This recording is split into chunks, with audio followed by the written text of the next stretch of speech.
You're about to repot this plant because the past few waterings you've noticed that it's been really, really light. So it's a good sign that it's pot bound and it needs to be repotted. The question is though, could I get away with not having to kind of break the roots? It's really not my favorite part of repotting my plants, and I kind of want to just put it in the new pot.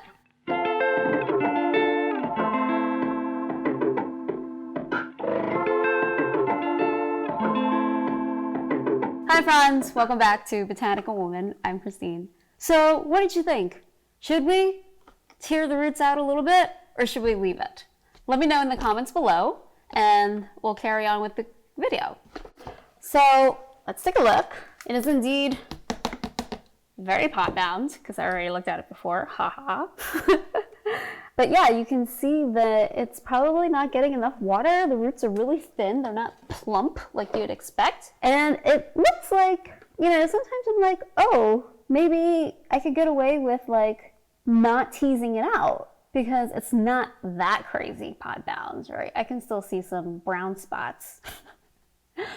But the truth is, your plant is going to be a lot better off if you tease it out even just a little bit, because the roots have already started growing in the form of the old pot. So you don't really want it to do that. You want it to, you know, expand and explore its new home. So we're just going to loosen it a little bit. You don't have to go crazy, but it is important to kind of tease out this at the bottom, because once again, it's taking the form of the old pot and you don't want it to do that. And this is something that I asked myself historically, and I've definitely, as you saw in my other video, repotting my succulents, I clearly have just thrown it in and the plants are just not as healthy, like the root system. So do yourself a favor and make sure to just loosen it up a bit.